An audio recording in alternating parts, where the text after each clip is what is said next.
Welcome to PM Ready, your guide to becoming PMP certified. This is the lesson on cost-benefit analysis, Part 3. So far we've used a few different percentages as our rate in doing these calculations. But what should our target rate be for our desired interest rate or rate of return? It's not an arbitrary decision, but to address it, we first need to talk a little bit about opportunity cost. Opportunity cost is the difference between what you've chosen to do and what your next best option would have been. Let's take, for example, the case of $1,000 that you'd like to invest for 1 year. Let's suppose that your best option is to invest this money at 5%. So at the end of 1 year, you'll have $1,050. Now let's suppose that your next best option is to invest this money at 4% interest. So you'll have $1,040 at the end. The opportunity cost is the difference between the gain from these two investments. So your next best choice would have earned you $40, but your best choice earned you $50. So the difference is $10, or using this formula, negative $10. So having a negative cost is a good thing. But this is how you calculate opportunity cost. And now we can cover cost of capital. In doing these cost-benefit analyses, you'll either pick or assume an interest rate, for example, 10%. However, you aren't usually the one to pick or assume this. Usually it's decided for you by your finance department. This number, whatever it is called the cost of capital. So this rate that we've been using is cost of capital. Why is it called cost of capital? Well, it's because your finance department will take many factors into consideration, especially opportunity cost. They'll take a look at what they could do with this money if they didn't give it to you to run a project. They could take this money and invest it in the stock market or bonds or any number of other investments that could yield a good return. Based on their risk tolerances and other factors, and looking at all the other opportunities, the alternatives, and their opportunity costs, they'll come up with a number. And it's probably going to be in the range of 8, 10, or 12% or more. But whatever it is, it's based on them looking at their alternatives. It can also be based on what it would take to raise capital. Oftentimes, organizations will make the decision to raise capital for a project by purchasing debt, by going into debt and getting a loan, basically. And they'll take a look at what it will cost to get that loan. They'll also take a look at the options of raising capital for a project by issuing stock and what it would cost to issue stock to raise money. And they'll come up with a balance of all of these different factors, opportunity cost, debt, equity, and all of these other options. And that becomes what they call the cost of capital, or the cost of having or acquiring money and using it. Because they've got to pay interest to someone else or dividends to someone else in order to have this money. And they'll set this cost of capital rate at a certain value based on all of those factors. Let me share with you an example that will help make this cost of capital concept real. I once worked for an organization that had a large portfolio of projects that was valued at over $1 million in 1 year, meaning that they pulled $100 million from long-term investments in order to use this money for the projects. Now, these long-term investments were earning 10% interest, which is not bad. This would have been your next best option, is to keep the money in these long-term investments. So that was used to calculate the cost of capital. The opportunity cost of this $100 million is $10 million because that's what they could have earned if they'd left it alone.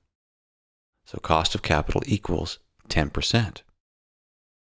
Now, something interesting happened in this organization. In this 1 year of $100 million worth of projects, they ended the year without spending all of that money. they had $10 million left over. And many of the project managers were quite pleased that they'd come in under budget. But the portfolio managers were not so pleased, because they realized that because this money needed to be pulled from long-term investments at 10%, that this leftover $10 million wasn't $10 million in savings. It was $1 million in loss, because that's how much they could have earned on that $10 million if they'd left it in the long-term investments, rather than pulling it out to use on projects and not having that money get used. Now let's go back to our previous example in which we had this cost-benefit table that we used to analyze the value of a project in which we'd invested $1 million and expected to get back a certain amount of savings or benefit each year. In that case, the overall NPV was coming out to be negative when we used a rate of return of 10%. This time, the NPV is coming out slightly positive, meaning this is a project worth doing. So what's different about this one? Why is this one slightly positive when the other one was negative? Well, take a close look at year 5. In year 5, the cash in is not $250,000, it's $350,000. Why would this be? Well, this is a common factor in these kinds of analyses. At the end of the horizon of the analysis, in this case 5 years, you can sometimes assume that the money you invested has some value still and that you can get some money back. For example, let's suppose that you had invested in new equipment and you're going to use that equipment over 5 years. That equipment cost you $1 million. At the end of 5 years, let's suppose that equipment is still worth something. Not much, but something. In this case, $100,000. That $100,000 of value left at the end is called the salvage value. It's what you could sell it for at the end of 5 years. Now, you may or may not sell it at the end of 5 years. You might go longer, but for this analysis, you can run the numbers based on this assumption that you'll run it for at least 5 years and still have some value at the end. Let's look at another example. What about this one? Is this project worth doing? Why or why not? You can tell that this project is worth doing because even at a target rate of 10%, your overall NPV is positive, almost $200,000 positive. So it's worth doing, definitely. But what's different about this one compared to the previous ones?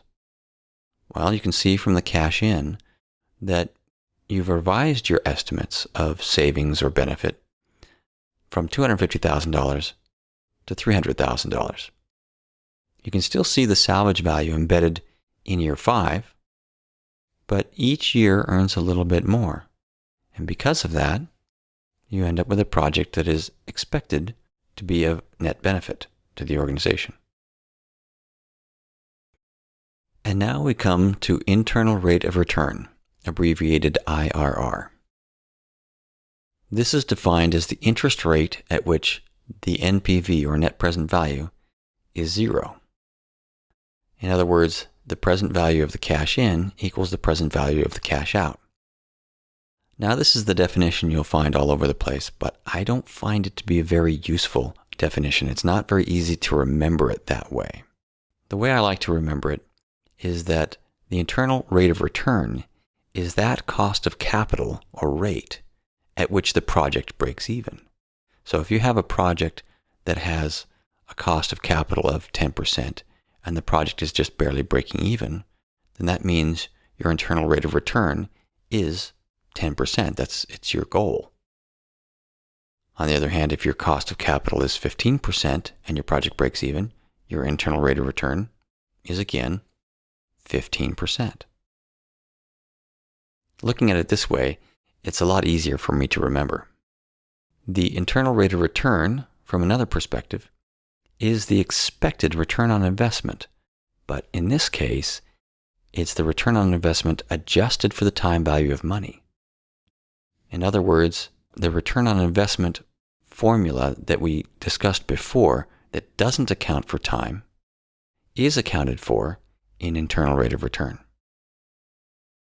And in order to do that, we had to use the discounted cash flows, which is why internal rate of return is sometimes also referred to as the discounted cash flow rate of return. For a project to be profitable, it will need to have an internal rate of return that is greater than your cost of capital. Now, although this is an interesting metric, it's really not very good for choosing which projects to do. Now, the reason for this is that you may have a lot of small projects that have a really high internal rate of return, but because they're such small projects, they may not actually make a lot of money. And if you fill up your portfolio with all of these little projects, you may not have enough of these little projects to be worthwhile and to really fill up your portfolio.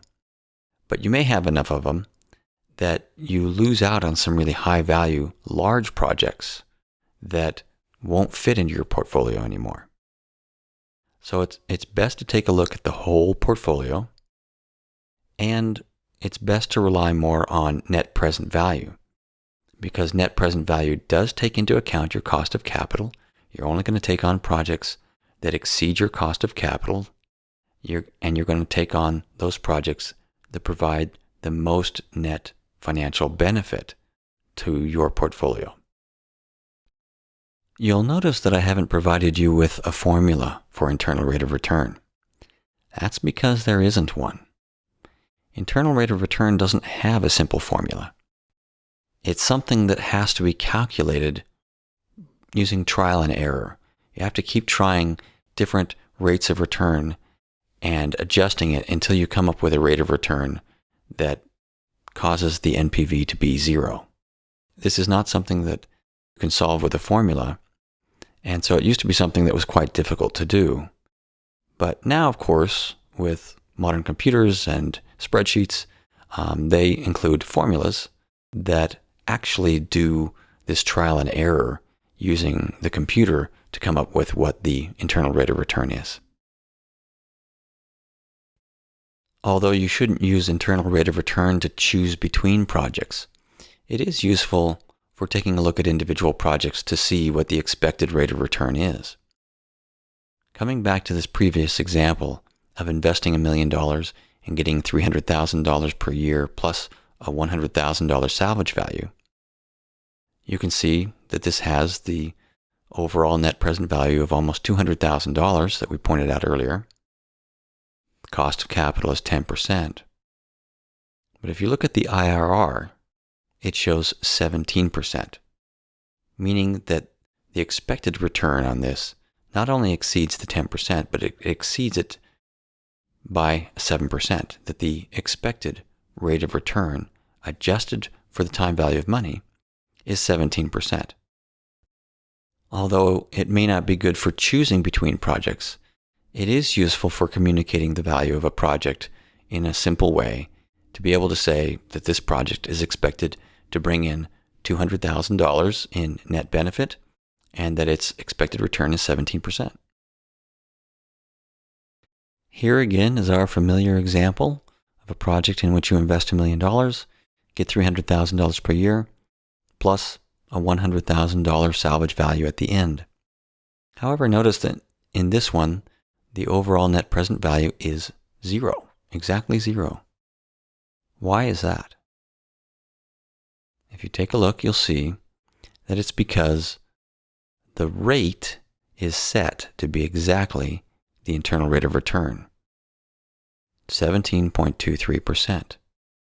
This matches basically the definition. It's the rate at which the NPV comes out to be zero.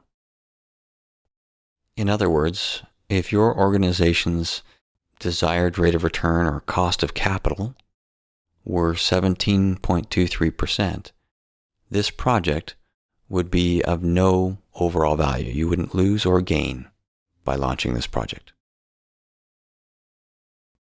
To summarize the pros and cons of the internal rate of return, the advantages are that it is adjusted for the time value of money, This is compared to the return on investment, which is a similar measure but not adjusted for the time value of money, which is why internal rate of return is called the discounted cash flow rate of return. Disadvantages are that it does not account for the size of the investment, and as a result, should not be used to choose between projects. One of the most common mistakes that people make when doing cost-benefit analysis is to include sunk costs. A sunk cost is money that has already been spent and cannot be recovered. These types of costs should not be included in decisions about what you're going to do going forward. You should only consider future costs. For example, suppose you've spent millions of dollars to introduce a new widget, and as you are about to launch this new widget, new technological changes have come along that make that widget much less interesting, and your expected revenues on that have plummeted. Now, for a lot of people, they're very loss averse, and they have a hard time letting go of the idea that they've invested so much money into this project or this new thing. But if you're not expecting to get much future value out of it, if there are other ways that you could be spending your money that would get a better return, then you should switch over to something else. Now, if you can recover part of what you've invested, such as all of this equipment you spent millions of dollars on, if you could recover, say, a couple of million, then go ahead and use that in your calculations. But don't factor in money that you've spent that you can't get back. And now it's time again for a quiz. For a proposed project to be initiated, it should have an NPV that is A, greater than 0, B, greater than inflation, C, greater than the cost of capital, or D, greater than the internal rate of return.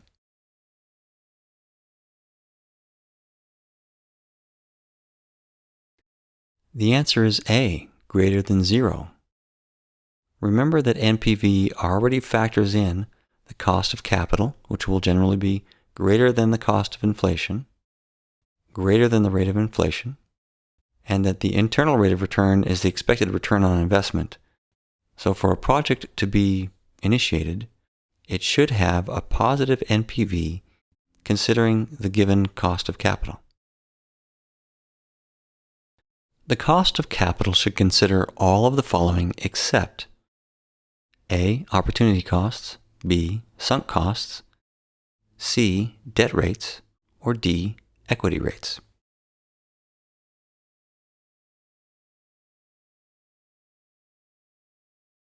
And the answer is B, sunk costs. The cost of capital should consider all of the different factors that could affect what it takes to use or raise capital, which can include opportunity costs, the costs it would take to take out loans or to issue debt or to issue equity, but not sunk costs. Sunk costs should not be used.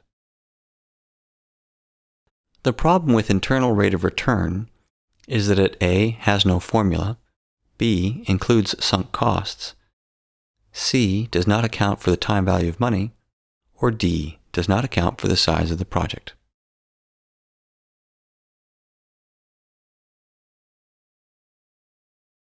The answer is D. Internal rate of return does not account for the size of the project. It does account for the time value of money, which makes it a superior measure to return on investment, a very similar measure, but accounting for time value of money.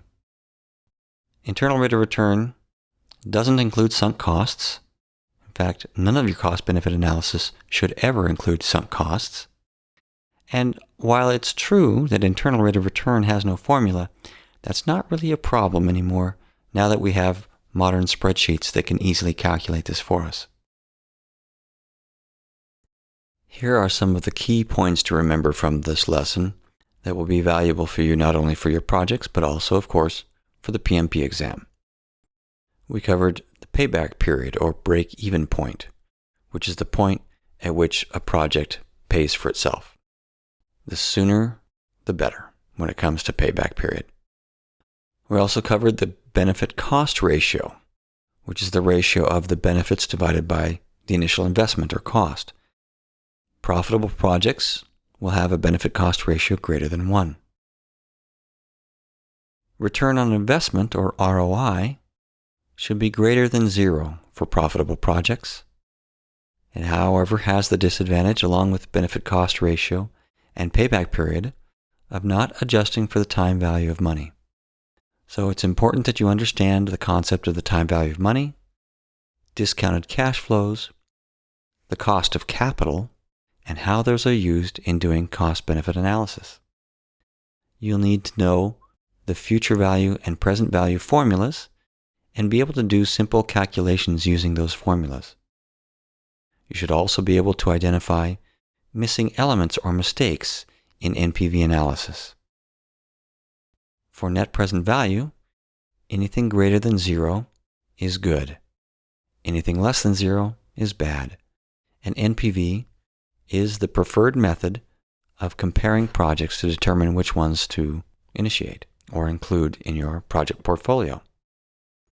Internal rate of return needs to be greater than the cost of capital for a project to be profitable. However, internal rate of return should not be used to compare projects and determine which ones should be included in your portfolio, because it does not factor in the size of the project.